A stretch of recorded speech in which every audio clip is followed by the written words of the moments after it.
back everybody, and we're going to do a tomato review today on this tomato right here, and it's called the Green Acres 64 tomato. Now, I don't know much about this tomato. It's very possible it could be a commercial variety, but there's no information anywhere on the internet as far as the Green Acres 64 tomato, so I can't find much about it. So if anybody knows anything about the Green Acres 64 tomato, please comment below and let me know what you know about the tomato, and maybe a link, if you could, to where I can read about it. But anyway, here it is. This is the Green Acres 64. And here we go. This is a good look at the tomato. It's basically a slicer size. These can get a little bigger than this. I got a couple out there now that are maybe a little bit bigger than what you see right here. Not that much bigger, but a little bit bigger than here. So they do get a little bigger than this, which is a pretty nice size. We'll weigh it in a second. Show you the inside.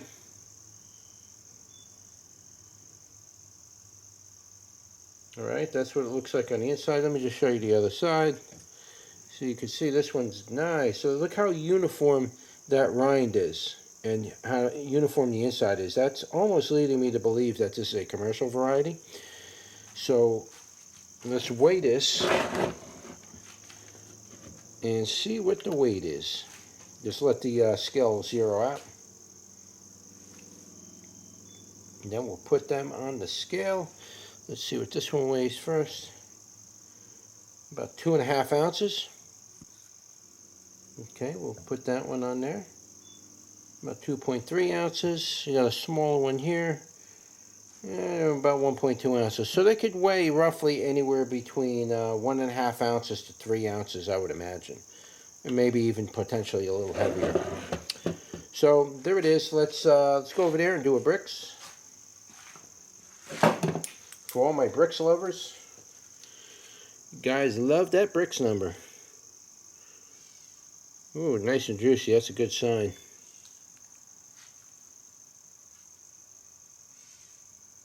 It's about 5 1/4 on the bricks, a little above 5. So that's pretty good. That's cool. We could live with that. Okay, let's start off with the sweetness. The sweetness was probably around a 26, 27. It was definitely above average. And it was a very smooth type of sweetness. It wasn't a sugary type of sweetness. It was a sweetness that really balanced off the tanginess. You didn't get like a sugary sweetness, but it was there to balance that tanginess out. And it was really nice, to be quite honest with you. So I definitely go with about a 26, 27, somewhere around that for the sweetness. For the tangy, I'm going to go a little higher than that. I'm going to go probably around 30 for the tangy, maybe even 31. It had a nice, really nice tangy effect to it, and really went well with the sweetness. They really worked together very well. Tomato flavor was pretty prominent in this. I'm going to go to 7.5 on the tomato flavor. Again, when we talk about the tomato flavor, we're talking about the concentration of flavor. How prominent was that flavor in the whole tomato flavor profile? And it was pretty prominent. So we're going to go with about a 7.5 on that tomato flavor. It's a very nice combination, by the way. I was very impressed between all three of those. This is the main three. That's the main thing that has got to be right. If that ain't right, the tomato's junk, if you ask me. And so moisture. Moisture was definitely there. I'm going to go with about a 7 on the moisture. It was a little above average, but it went together really nicely. The tomato, when you cut it up, it stays nice and firm together in a salad, but at the same time, when you eat it, it just melts in your mouth. It's a really good effect on that whole tomato. The moisture was really captured inside that flesh real well, and the seeds were really kind of moist, but I usually remove the seeds for these reviews, mainly because the seeds really bring a whole lot of tanginess to the table that overdo it, and I can't really tell you what the actual flesh part tastes like, so I usually remove the seeds. But if you eat it with the seeds, you're really going to get that tarty and sour flavor coming in here now. So did it have any, yeah, we're going with a 7 on that. So did it have any tardiness on there? The tardiness, there may have been a slight something, so below 1, I would generally say for tardiness. There was a little something on it, but it wasn't bad, and it wasn't overwhelming, but there was a little something in there. And I'm definitely going to put it below a 1 on a tardiness. And generally, I should have made the scale go from 0 to 5, but I went to 10 just to give you an exaggerated illustration if a tomato's off the chart tardy. And I've had tomatoes that were off the chart tardy. I would have been of 10. But I just put it in there for that reason. But generally, anything 5 and above is beyond. It's beyond anything that's going to really be palatable. So we're going below 1. You want the sweet spot for tardiness is about 1, so you're a little below that, but no tardiness is good as well, depending on the tomato flavor, the way that's all working together up there. So yeah, a little something there below 1. There was a little something on the undertones that had its own kind of flavor, maybe a slight smoky flavor, maybe a slight ranch maybe type flavor. It had like a flavor to it that was really nice. That flavor, undertone flavor, really worked well with the tangy and the sweet and the whole tomato flavor experience. It was a really interesting flavor. I really liked it a lot. It was, maybe I could call it a slight smoky tone. It was just nice. So as far as undertones go, I would probably put that at about a 2.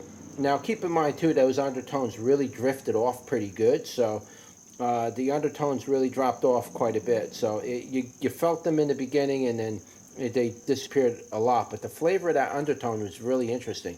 I really want to pursue that flavor profile on those undertones. It was very, very nice.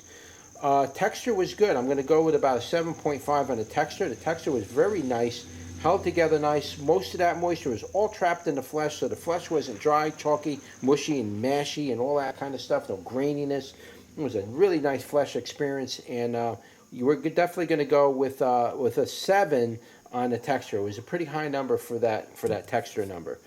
As far as production goes, production was okay. It wasn't really nothing special. It was, I probably would rate it even a little bit lower than what I got, but the plant did fail towards the end, and the blight got it early, so I can't really give it a good production number because of that. But we'll go about average on production.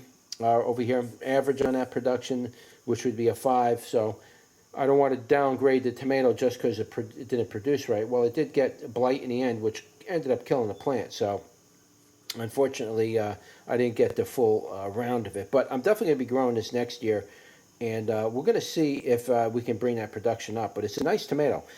So yeah, production, average on that one. Skins was really nice. We're going to go with about a 3.5 on the skins, because they broke up really good. I had no skin experience sticking to the roof of my mouth or getting stuck to my gums or anything like that. It really went nice. You swallowed it. You didn't even know you had skins. I might even go with a 4 on that skin number. 5 would be the highest, but we'll go with 3.5 on those skins. They were nice experience with the skins. Definitely was appreciating that. And I didn't, just so you guys know, I didn't include skins on the last earlier reviews that I was doing. I kind of combined the skins with texture, and that started becoming a problem. So now I separated the skins, and I'm just giving you a rating from 0 to 5. And this one was a 3.5, so it's up there. You know, anything 3 or higher is really good for skins. There's no effect, in other words. You're not getting any negative effects from those skins. No spitting the skins out, nothing getting stuck to your gums, your tongue, nothing like that.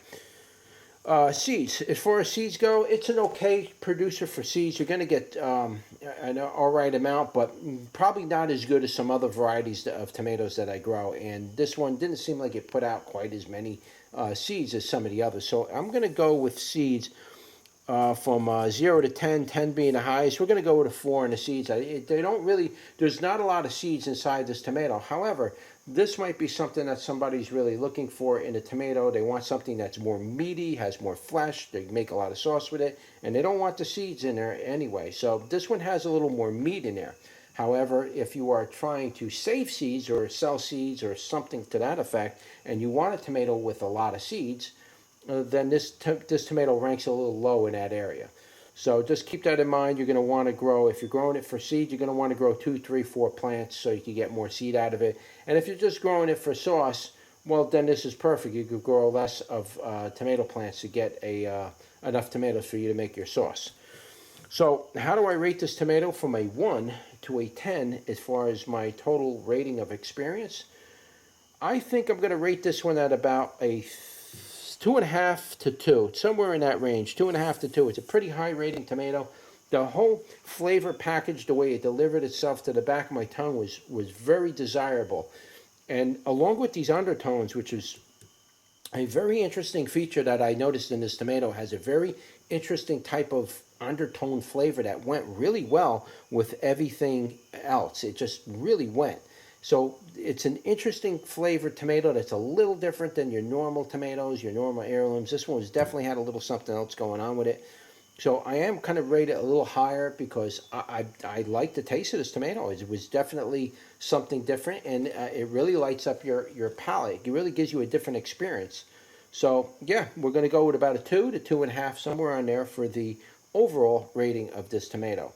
So what I'm going to do is whatever information I do have, I will put in the description below so you can read about it. But I don't really have any information on this tomato. I tried to do a lot of research on the internet. I can't find anything about the Green Acre 64 tomato. I can't find anything about it. So if you guys know anything about the Green Acre 64 tomato, just comment below. Let me know a little bit about it, whatever history you know about it. And I will definitely add that to the description. I'll even give you a, I'll give you like recognition, that you were the one that supplied the information. All right, so you'll be able to read about that in the description below and on the website. And also keep in mind, if there is any updates down the road, it's going to be done on the website and probably not the video. So always check the website for the latest information or updates to this variety of tomato.